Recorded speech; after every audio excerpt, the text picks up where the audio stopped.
भोलि त कलेजबाट टुर जाने। आहा, मनमा छुट्टै उत्साह र उमङ्ग थियो। साथीसँग घुम्न जाने भएपछि मन यसै फुरुङ्ग हुने। उनी पनि जाँदै थिइन् टुर, त्यसैले मनमा अझ उत्साह र खुसी थियो। उनी अर्थात् त्यही केटी जसलाई मैले पहिलोचोटि देखेर नै मन पराएको, पहिलोचोटिमा नै वाउ लागेको। बिहान छिट्टै उठ्नुपर्ने भएकाले साँझ छिट्टै सुते म। बिहानै साथीहरूको फोन आयो, ओइ उठ्नु पर्दैन, ढिला हुन लागिसक्यो। हतार हतार उठेर तयार भएँ। कालो प्यान्ट, कालो हुडी र कालो ज्याकेट लगाए। मलाई कालो कलरको कपडा धेरै मनपर्ने। मनमा अनेक कुरा खेलिरहेका थिए। उनी मसँग बोल्ने हो कि होइन, मैले मन पराएको कुरा थाहा पाइन् भने के भन्छन् होला लागिरहन्थ्यो। गाडी आयो, तर काठमाडौँको सार्वजनिक यातायात चढेको भन्दा बढी भिड। ओहो, ठेलामठेल, त्यही माथि साथीहरूको त्यो हल्ला र चिच्चाहट। मनमा छुट्टै किसिमको भाव लिएर म गाडी चढेँ। साथीहरू गाडीमा बस्नुहुन्न, उभिएर जानुपर्छ भन्दै थिए। आँधी खोलामा के ल्याइदिने कोसेली, भेर्ने झोलामा भन्ने गीत बजिरहेको थियो गाडीमा। हामी जोर जोरले यही गीत गाइरहेका थियौँ। साथीहरूसँग घुम्न जाँदा यही त छ फाइदा, मजाले नाच्न पाइन्छ, हल्ला गर्न पाइन्छ। तर यति पनि भएन भने त पारिवारिक भ्रमण जस्तो भइहाल्यो नि। हाम्रो 4 दिने भ्रमण थियो, अर्थात् पोखरा लुम्बिनीको। साथीहरूको आफ्नै योजना थिए अनि मेरो पनि। एक्सक्युज मी, पछाडिबाट आवाज आयो। म पछाडि फर्केर यसो हेरेको त उनी पो रहेछन्।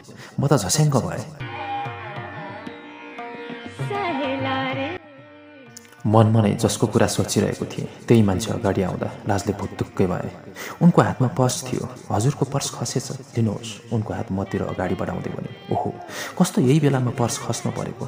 थ्याङ्क यू पनि भन्न नपाए उता गएँ। यो मान्छे त मनको कुरा पनि थाहा पाउँछ कि के हो, कस्तो उसकै कुरा सोचिरहेको बेलामा अगाडि आइदिरहेको त। गाडीभित्र हल्ला र गीत मजाले चलिरहेकै थियो। हाम्रो गाडी खाना खाना मलेखुमा रोकियो। सबैजना भेला भयौँ। उनी पनि गाडीबाट झरिन्। अघि पर्सिँदा राम्रोसँग हेर्न पाएको थिइनँ मैले उनीलाई। निलो प्यान्ट, सेतो आइमक अनि त्यसमाथि कालै कलरको लङ कोट, टाउकोमाथि चस्मा, आँखामा अलिअलि देखिने गाजर। आहा, बिछट्टै सुहाएको। कति राम्रो देखिथ्यो उनी। उसको नजिकै गएर भन्न मन लाग्थ्यो, भगवानले तिमीलाई फुर्सदकै बेला बनाएर यस धरतीमा पठाएकी हुन्। फेरि सोचे, फुर्सदमा त महत्त्वपूर्ण काम गरिँदैन नि, होइन र? जे होस्, उनी त्यो पहिरनमा साँच्चीकै समरलभकी साया जस्तै देखिएको थिइन्। सबैले खाना खायौँ। मेरो साथीहरूलाई पहिले नै थाहा थियो आज मैले उनीलाई मेरो मनको कुरा भन्नेछु भनेर। थाहा पनि किन नहोस्, कसको लभ कोसँग चल्यो, कसले कसलाई मन पराउँछ भनेर थाहा पाउने नै साथीहरूबाट हो। हामी खाना खाएर त्यहाँबाट हिँड्यौँ। आजको स्टे हाम्रो पोखरामा थियो, त्यही भएर उत्साहित थियौँ हामी सबै। फेवातालमा बोटिङ गर्ने केटाहरूको अस्तिदेखिकै प्लान थियो। साँझतिर पोखरा पुग्यो। बस्ने ठाउँको पहिला नै फिक्स भइसकेको थियो। हामी अनि हाम्रो टिम फेवाताल घुम्न निस्क्यौँ साँझको समयमा। आहा, कति मनहक, कति शान्त र सुन्दर पोखरा। सबै यही भनिरहेका थिए। बाटोमा मैले उनीलाई तिमीसँग केही भन्नु छ भनेको थिएँ। के कुरा हो त्यस्तो भन्दै मुसुक्क हाँसेकी थिइन्। झन् मेरो कन्फिडेन्स लेभल बढेको थियो। फेवातालको किनार, मनमोहक दृश्य अनि शान्त वातावरण। आहा, क्या गजबको समय। यो समय यहीँ टक्क रोकिदियोस् जस्तो लाग्ने। अनि अर्को छेउमा उनी थिइन्। कुरा कहाँबाट सुरु गर्ने, कसरी सुरु गर्ने केही थाहा थिएन। अनि किन बोलाउनु भएको कुरा उनीले सुरु गरिन्। अलि सजिलो महसुस भयो मलाई। तिमीलाई पहिलो पटक कर्ली कपाल, पहेँलो हुडी, निलो प्यान्ट र सेतो स्यान्डलमा देख्दा कति राम्रो देखिएको थियो नि, त्यही सुनाउन बोलाएको हो। म हाँसेँ, उनी पनि हाँसिन्। कहाँ देख्नु भएको थियो र मलाई, उनले सोधिन्। तिम्रो साथीले फेसबुकमा राखेको फोटोमा देखेको, मैले भने। उनीलाई पनि थाहा थियो मैले मन पराउँछु भनेर, तर थाहा नभए जस्तो व्यवहार गर्दै थिइन्। केटी मान्छेहरू अरूको मन जोड्न र बुझ्न चलाक हुन्छन्। थाहा भएर पनि भन्दैनन्, अरूकै मुखबाट सुन्न चाहन्छन्।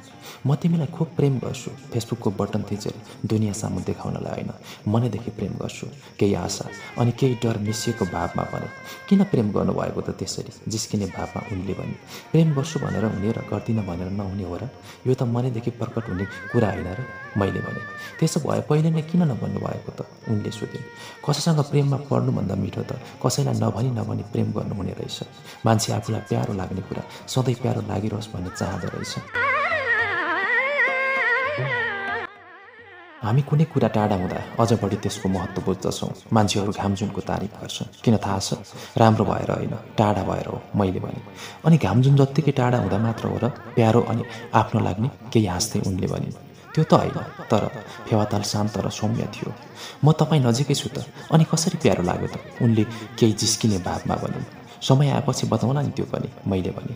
फेवातालबाट आइरहेको चिसो हावाले उनको कपाल फुरफुर हल्लाइरहेको थियो। केही औपचारिक गफखापसँगै हामी छुट्यौँ। उनी उनको साथीहरूसँग निस्किन्, म मेरो साथीहरूसँग फेवातालमा बोटिङ गर्न निस्किएँ। बेलुका खाना खाएर सुत्ने बेलामा एकछिन फेसबुक हेर्न पर्यो भनेर अन आएको उनको फ्रेन्ड रिक्वेस्ट आएको रहेछ।